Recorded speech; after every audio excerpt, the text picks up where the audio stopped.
Okay, so just a quick review. Everybody had a good time at the hackathon? How was that paper, buddy?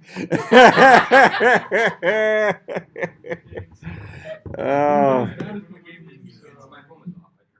yeah, that's the kicker. I really enjoy that. Hmm. To make it up. Oh, so not only do you miss the hackathon, and not only do you have to write a 12-page paper, you still have to go travel with the team to a game you're not going to play in. Oh, this one you'll play in. This is the last game I'm playing of your career. Unless I play next year. That made my day, actually. All right, shut up!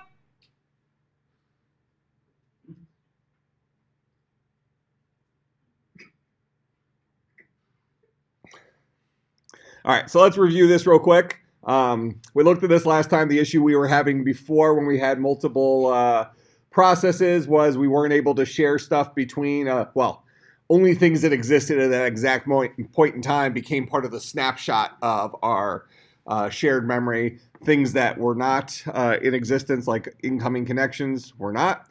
So Thread should fix this problem. So what we did, if you remember correctly, I showed you at the beginning of class last time this fix for the socket, but let's just walk through this real quick.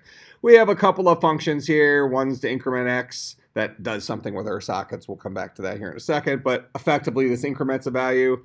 This guy decrements a value. Okay, so these are going to be our two functions associated with our child processes. In our chat server world, these guys are it's probably just going to be one function, right? This is what do we do related to a chat server or to a connected client? We listen to them and broadcast to everybody else. That's the punchline. Okay. Then in main, we have our starter variables. We're creating our array to hold some stuff. This is the thing that goes into our that's going to be our list of connected clients. So this is kind of a mixture of the couple things. Here's us filling up our struct just as a test case with the socket ID, as well as passing it the list of connected clients. We're showing the initial values before we pass anything, so we should have zeros across the board. Then we're going to go ahead and create a couple of variables for holding connected p-threads. This is where we create two p-threads. So we'll create the first p-thread, passing it the address of the thread struct itself, passing it null, which I think was options, passing it the function that we want this guy to call once he starts, and then passing it the parameter to that function. And that's our struct there that we're passing. All right. And in this other one, this is just calling, here's the address where the p-thread structure is, no options. Here's the function we want him to run, and we're just passing him the address of this int rather than the address of this struct. Okay. And those guys are going to, as soon as they get created, they start running. So these are the two child processes. This is kind of like calling fork. This is kind of like calling fork again. The two children are often running their particular chunks of code. In this case, it's that one. In this case, it's that one. And then the parent goes and does their thing. So what does the parent do? The parent just increments z to 100. I think we saw last time that we can kind of control who finishes first by increasing that number, because then we're seeing context switching happening in real time, and not even context switching, thread scheduling internally, because the parent process is sharing its allotted CPU time with its child threads. All right, so we could kind of see we could force that to happen in different orders. Probably not something we necessarily care about, but it just let us see what was actually happening under the hood. We just want to create a scenario where we don't have blocking threads, right? Our child threads could be doing their thing while the server is waiting for new incoming connections. So we're bypassing the idea of code that blocks. All right, parent finally prints out that they finished. Similarly, up here, the children print out when they're finished.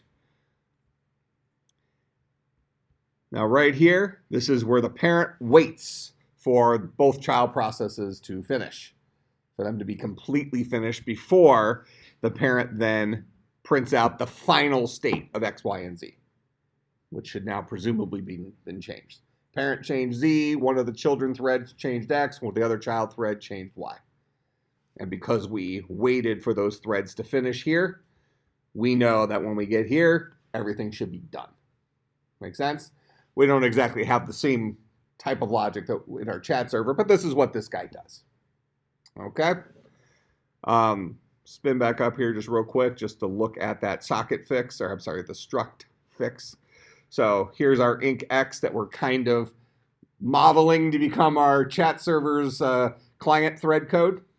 So this guy's going to take in a, well, we have it taking in this thing called X void pointer right now, but what we're passing it there, so it's poor naming convention at this point, but what we're passing it is the address of our client thread struct that we wrote. So we decided that a client thread, when a new client connects, we'll go ahead and package up his socket ID along with his connected clients. We'll package those two things together, and then we're going to send it into the function that that child will be working on. Okay, so he has both pieces of information because we can only pass in one parameter. All right, and notice it's a void pointer, so it's a generic parameter that's coming in.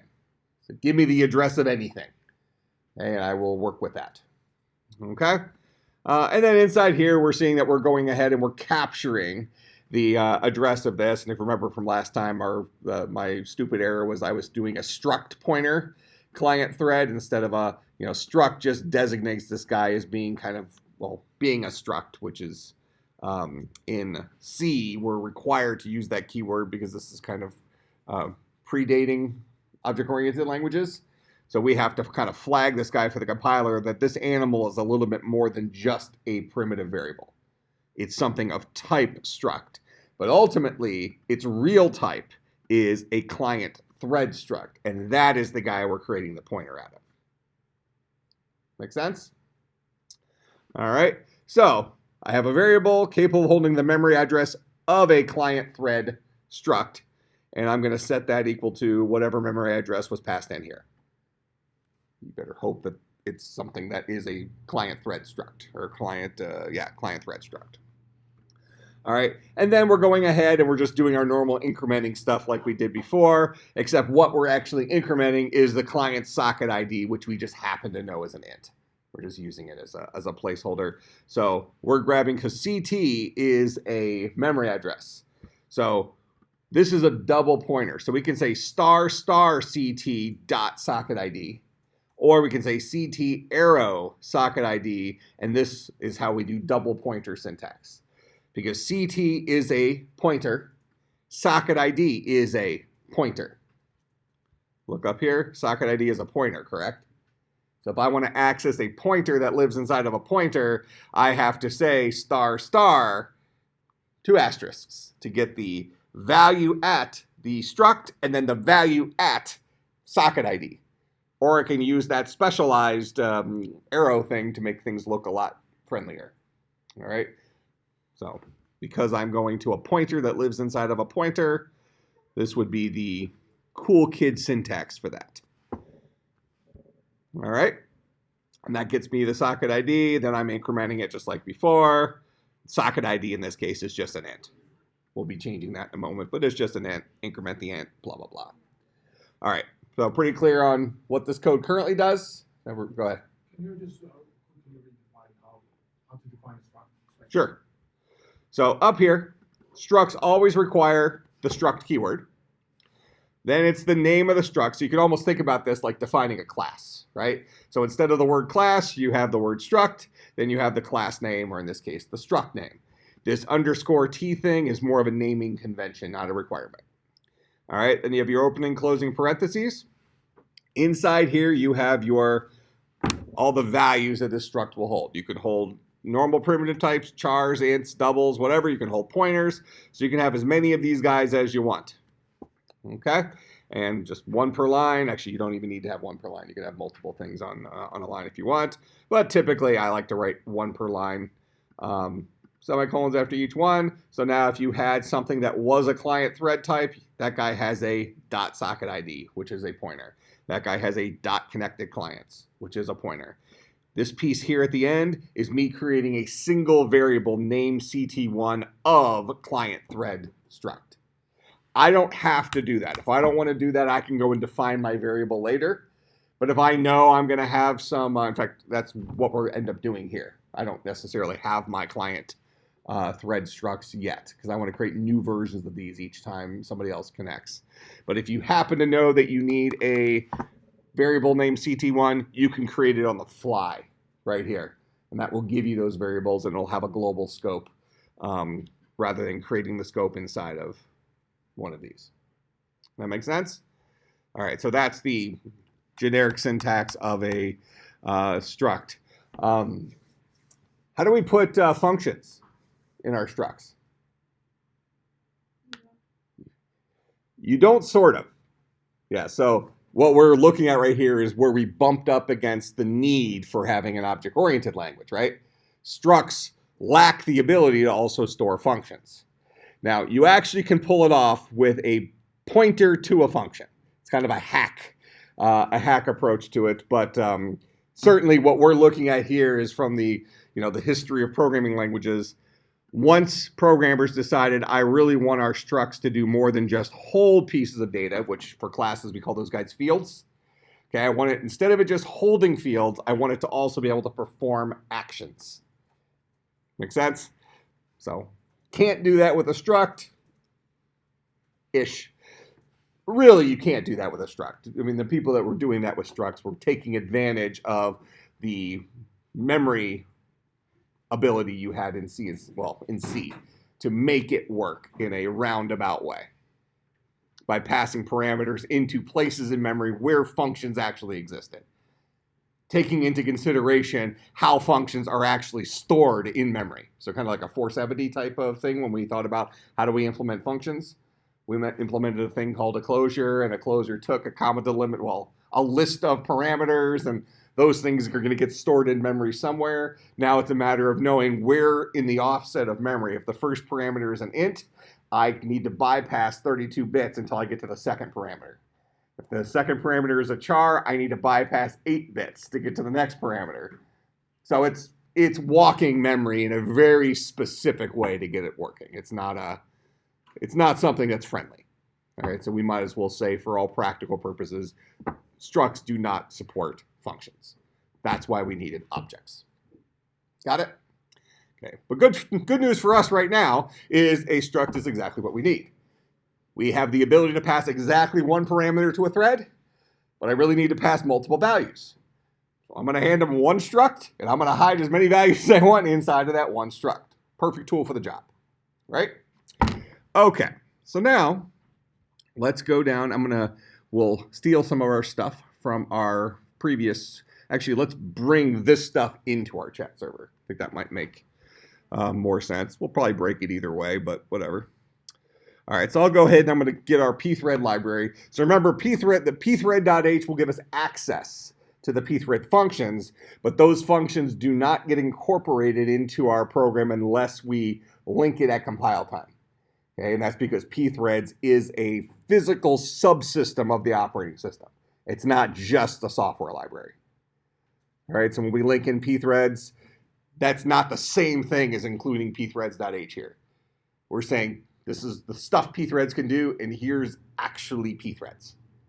All right, so our executable has support for those things. All right, so go to our chat server, spin up here. We'll actually be able to get rid of some of this stuff because now we won't officially need shared memory. We're getting shared memory, right? But we're sharing it amongst our threads that live within our little ecosystem, our little footprint of memory that's handed to this single process. And our threads share that thing. So as long as they have pointers to that, we won't need to create a specialized shared memory. We effectively have a shared memory. All right, so we'll toss that guy right down there. We'll leave these other things in here for now and come back and deleted or not deleted or whatever later. All right, we'll leave our port stuff the same. Let's go ahead and write our client thread code first. And this is what clients do. So we'll go ahead and bring our struct in.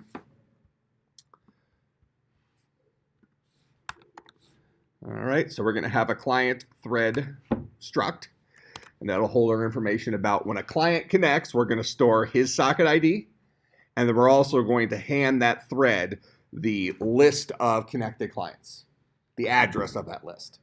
Make sense? So each individual client thread will have their own, we can think of it as their own local copy of the connected clients, all the clients that are currently connected, which is going to be a list of socket IDs, right?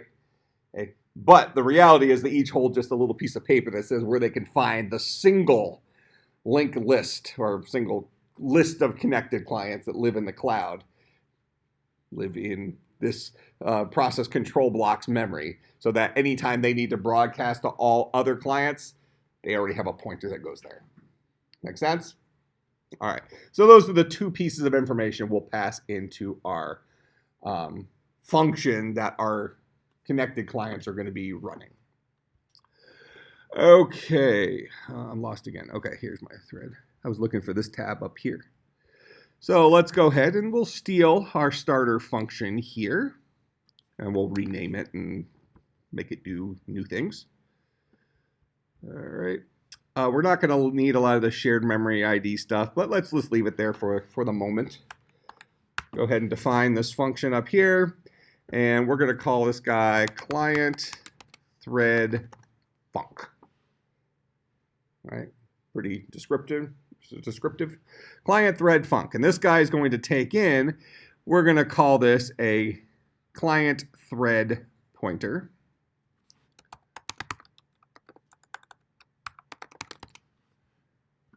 Okay, just naming convention. We were passing it in before. We just had it hidden under, it was disguised. All right, so he's going to take in a void pointer named client thread pointer. Very first thing we'll do is we'll go ahead and convert that guy back to an actual client thread pointer that is now usable by us, right? Okay, so presumably the particular thread that was created, who's now executing this function, has in his possession a structure with two pieces of information. Okay. One piece of information is his own socket ID. Okay, why do we need his own socket ID? Really, we need two reasons. Why does the thread need to know the socket ID of the person that he's, I guess, serving? Go ahead.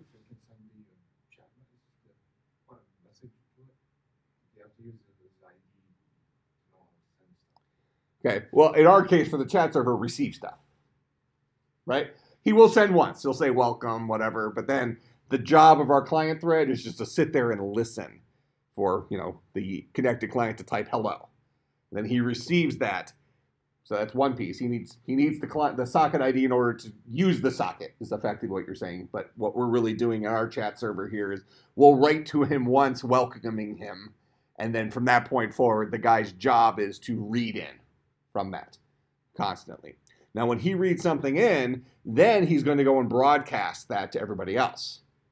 Okay, so we're also going to he needs to know his own client socket ID so that he can make sure he doesn't broadcast it to that guy when he spins through his connected clients of his client thread pointer. Make sense? He needs that for two reasons. Know who he's dealing with and all. Because we could pass it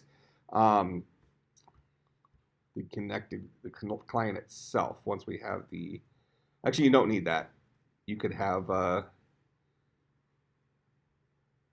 you write to it, you read and write to it using the socket ID, so it wouldn't matter, but we do need it for both of those purposes.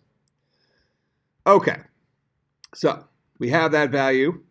Now we want to go ahead and we want to establish the, we're going to write something. So the very first thing this client thread will do is he'll write a welcome message to the connected client, like we were doing before. So we'll come down here and we'll go right after our fork.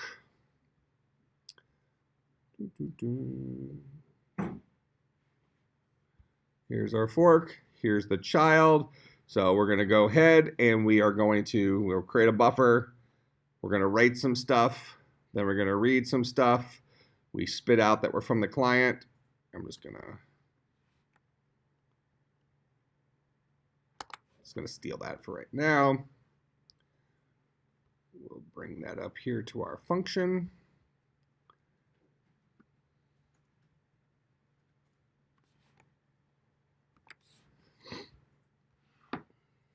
Okay, so we're not going to call this guy our X pointer. We'll call it, if we want to name it the same thing here, we can name it new socket.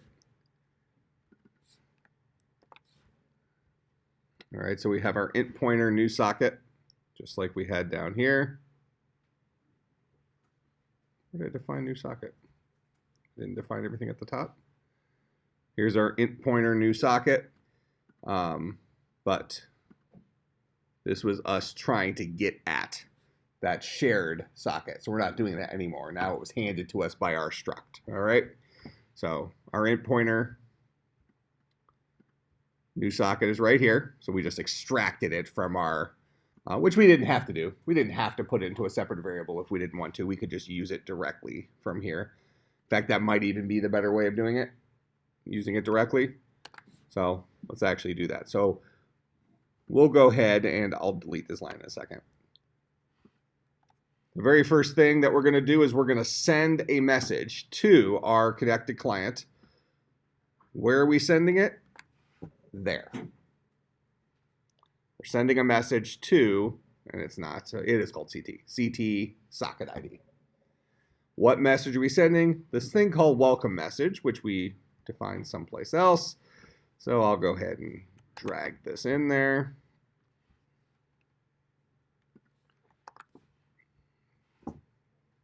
Okay.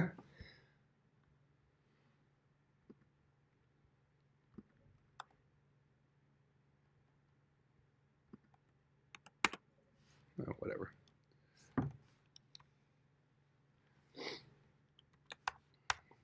All right, so we won't need this guy anymore. Here's our buffer for reading stuff in. Then we'll go ahead and we will send something to our socket ID. What are we sending? We're sending the welcome message. Its length is string length of welcome message. And this was the options for send, right? Whatever that guy was. All right, so then after we can put a comment here. We'll say, welcome the newly connected user. Then the next thing we're going to do is we're going to effectively forever, we're going to read stuff in from the user. So we'll say while one, so that's a infinite loop in our case here. We'll go ahead and read something in. Now val read is something we created down here.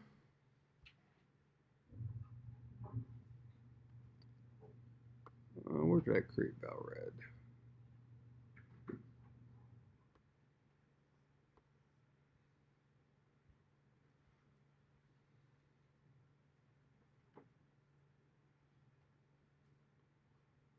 Ah, here it is. It's just an int. So val read. So we'll go ahead and define that ahead of here. So int val read.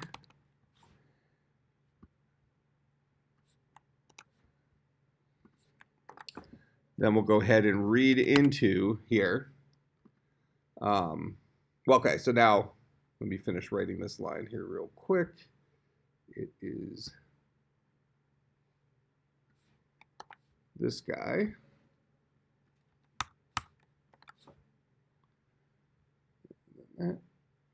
Okay, what does this line right here do? This is a pattern that we see over and over and over again in C programming. And it really takes advantage of the idea of how pointers work. But I just want to make sure that we're all on the same page on what this guy actually does. After this line runs, where is the string we read in from the user? Presumably, we're reading something in from the user. They would have typed in hello and pressed enter. Where is that string stored? Inside buffer. So notice that read does not return for us the value that was read in. Instead, it puts the value we read in inside of buffer, which is our string. Make sense? What does read actually return? Okay. How many are things that read? What's this guy? I don't think it is. We could double check that, but I don't think it is. Yeah.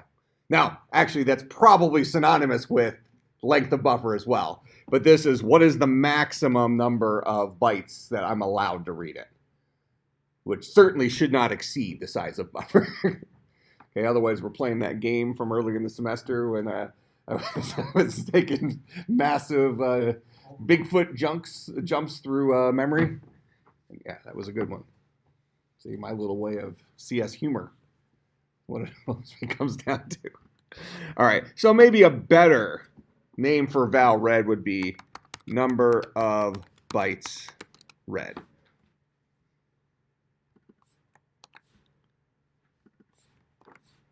Okay, a little bit verbose, but this really tells us what that guy is, right?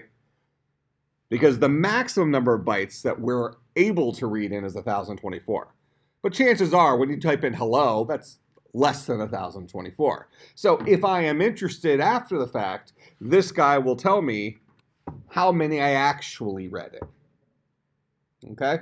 That might be helpful for me if I'm going to send it someplace else and I need to know the length of it, and this guy isn't formatted. Like if I'm dealing with strings, string length should work. But if I'm dealing with like binary data or something like that isn't necessarily a string, and I'm not able to look for string termination character, it might be very helpful to know how big this thing is in terms of bytes, so I make sure I advertise that when I send it to someplace else. Okay? So we will fill up buffer as far as we need to fill up buffer. Now, do I need to clear buffer each time through here? Why is it okay for me to just keep overwriting buffer? What if I read in 1,000 bytes, the previous message, and then we spin back through here, and the next time through I only read in 4 bytes?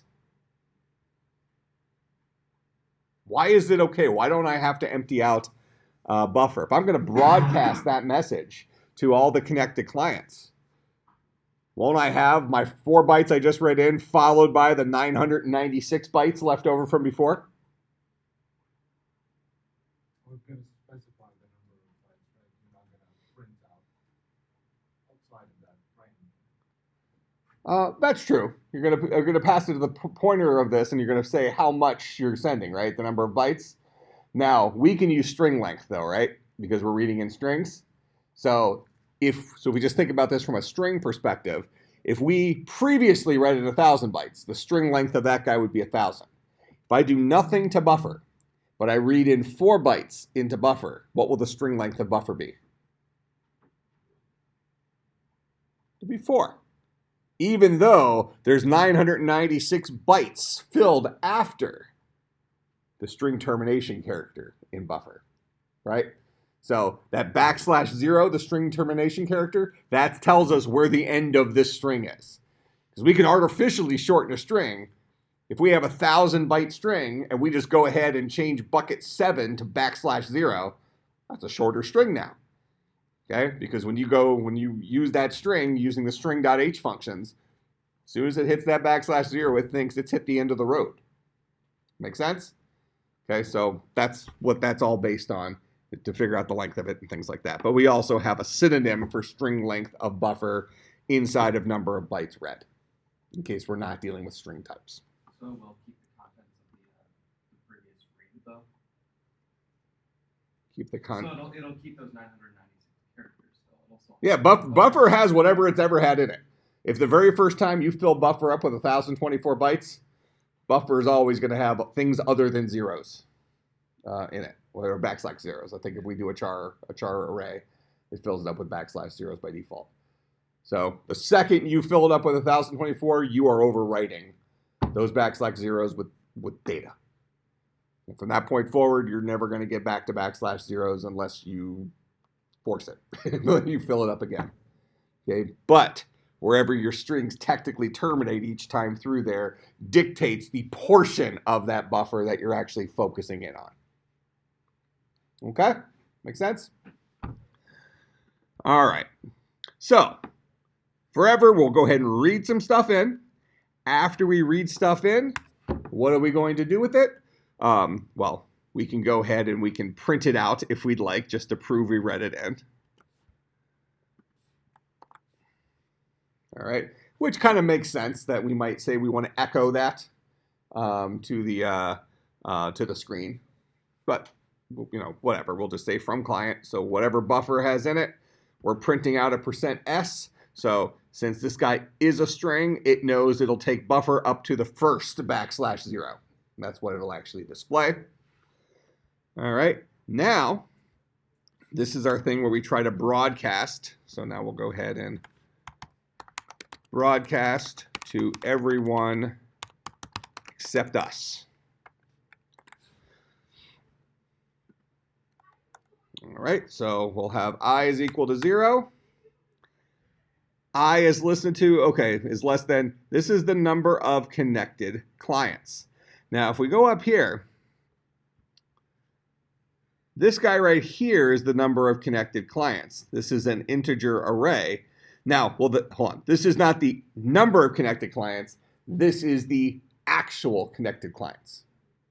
Okay, so this guy is effectively an array of int pointers, or we can say an array of socket IDs. But then we ask the question, how many guys are in this array? We don't necessarily know. So it might be beneficial for us also to pass in the number of connected clients.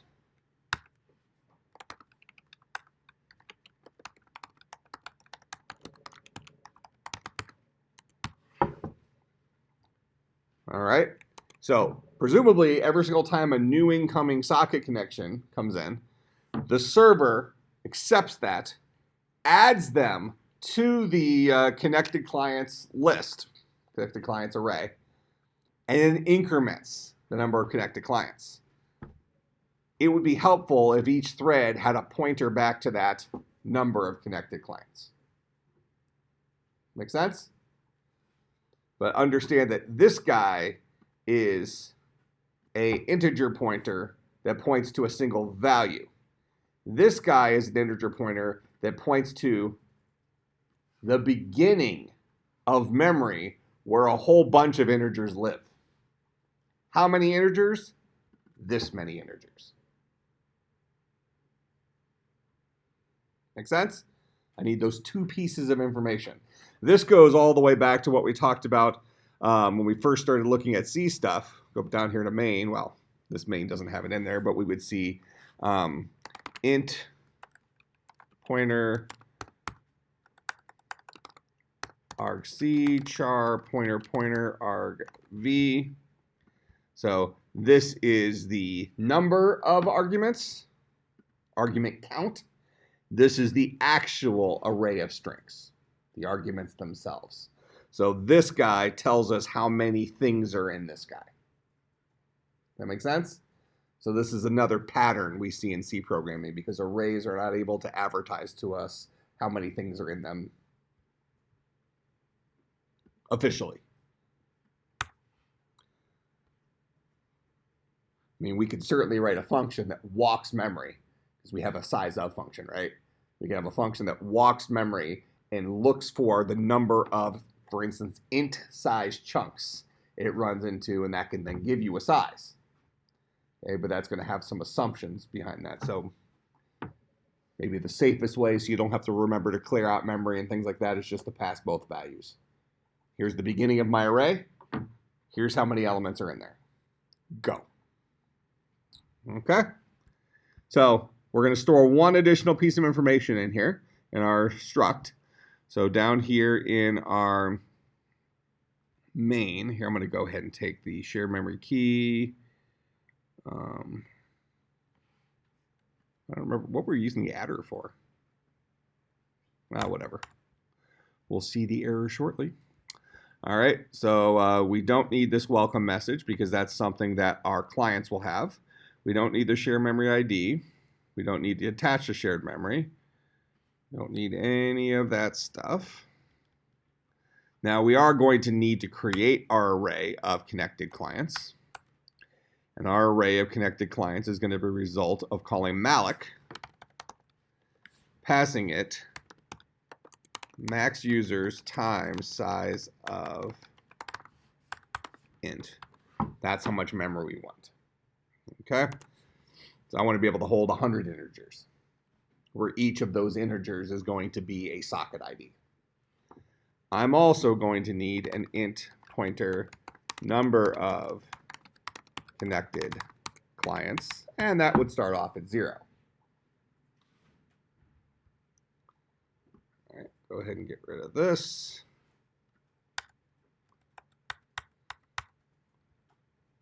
Get rid of valred. We do need our socket address still. There's our options, address length. Create the socket. So this is our server. This is the original server socket.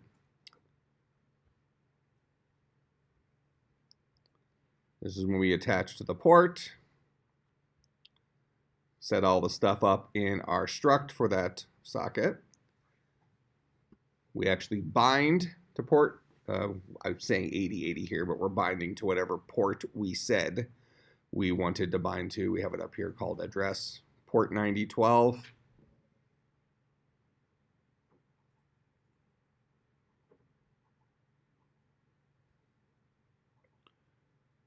That's this guy right here. All right, so we set the port for that. So we're binding to that socket address. Then the server starts to try to listen. So this is the server sitting there waiting for the phone to ring.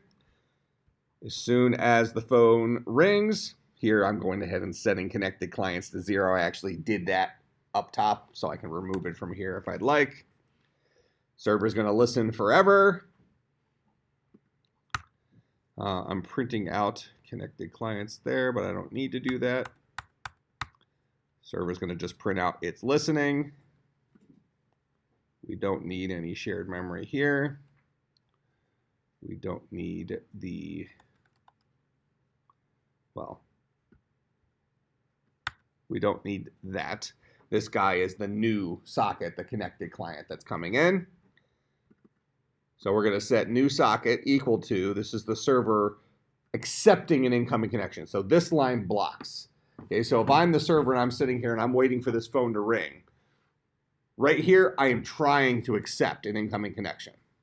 And not until this guy actually rings will I be able to lift the phone up. Okay, so this line right here, line 98, blocks. So the server's just going to halt here until there's an incoming connection. As soon as there's an incoming connection, we will capture the socket ID inside of new socket. We'll print out, then this stops blocking. We'll print out new connected client. We're going to add the socket, but we're not adding it to shared memory now. Instead, we're going to go ahead and we're going to say the value that lives at connected clients plus number of connected clients is equal to, because this is a int that lives at this pointer, this is a memory address. So we're going to say this memory address plus this integer, then we're going to say get the value that lives at that memory address. That guy is going to be equal to our new socket. We're going to store the address in there. Actually, we're not. We're storing integers. So this will be star new socket. This is an integer array, right? So I'm going to store the value associated with new socket. New socket is an integer pointer. We captured it right here. So the int that is stored in there is right here.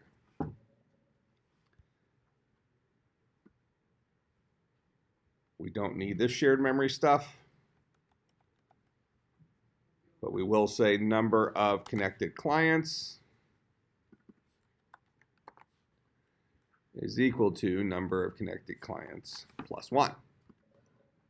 We just had a brand new person connect. So we put the first person, so at the beginning, number of connected clients is 0. So we'll put at bucket 0 of connected clients, the newly connected client. Then we'll increment number of connected clients by 1.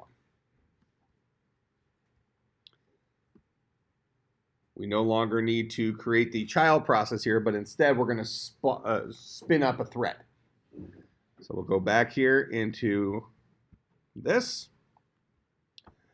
I'm going to go ahead and I'm going to build myself a struct of type ClientThread pointer.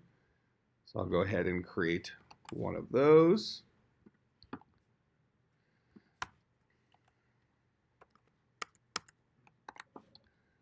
All right, and then and this guy is going to be called call it CT.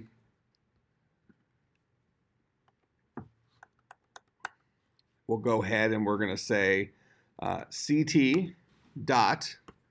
Well, this guy takes in a socket ID, a connected clients, as well as a number of connected clients. So we added that to this guy here, number of connected clients.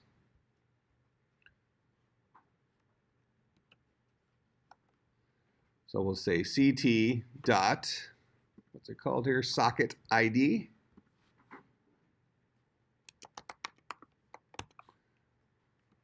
All right, so this is a pointer capable of holding the memory address to an integer. So the memory address to that integer is new socket. Right? That's the memory address associated with that guy. That's what we'll store inside of our struct. Wouldn't that be overwritten if you add a new client? I'm creating a new instance, a new variable. Oh, okay. Yeah, but it would be otherwise. Yeah, that's why up here we didn't create our starter variable.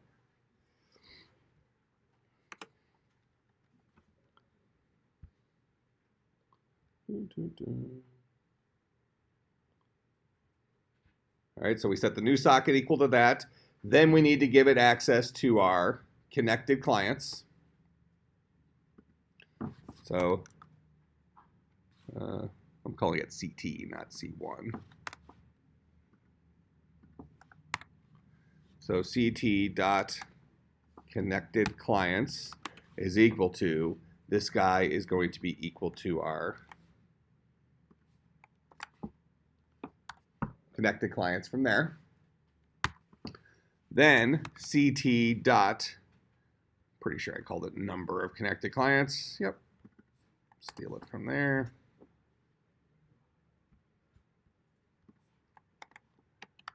Is equal to number of connected clients. Now we certainly could have made this last guy an int instead of a int pointer. Right? I mean, we could have done that. So if you want, we can even change that to just an int. And then down here, when we set the number of connected clients,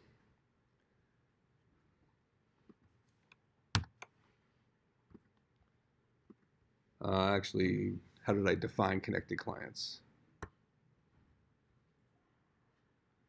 Yeah, now this guy can just be an int. Starts off at 0.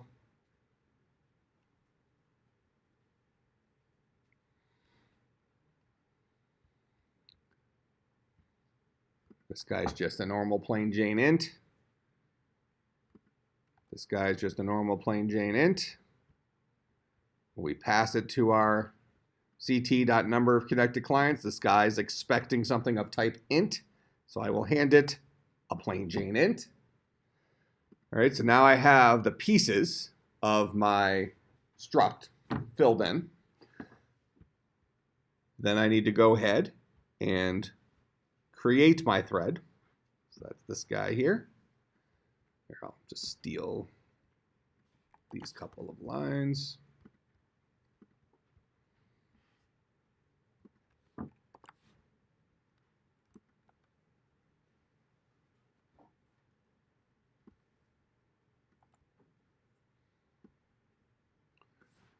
call this guy a new client thread.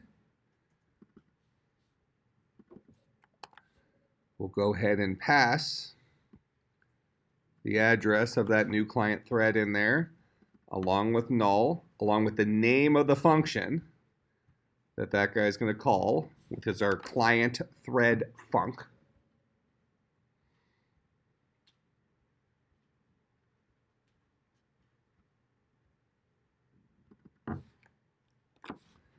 Along with the struct that we created, which is the address of CT.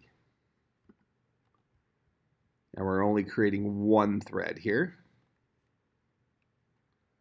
So we'll try to create that thread. We'll throw an error if there's some sort of weird thread didn't get created problem. Otherwise, that thread should now be running, doing its thread logic stuff. We don't need to create the child. We don't need to do any of this stuff, blah, blah, blah. We can print out added client if we wanted to, but let's just do this.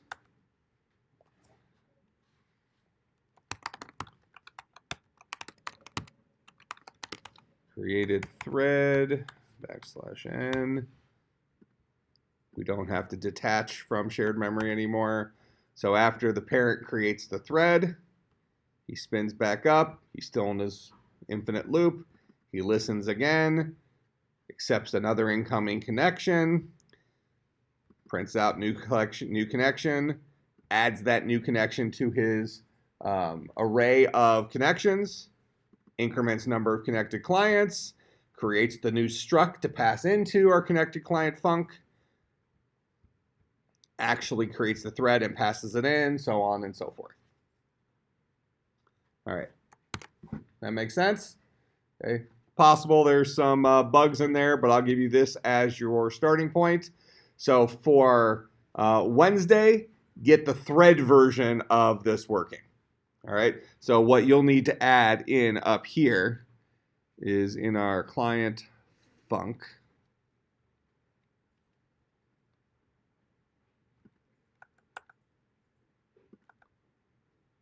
This is going to be CT dot.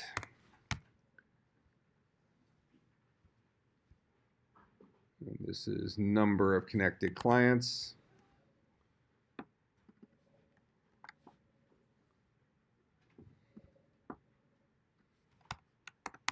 Broadcast to everyone but me. Make sense? All right.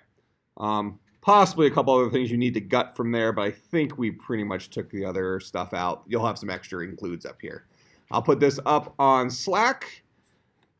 So that is due Wednesday. I'll get Bible homework up today as well. And I'll see everybody on Wednesday.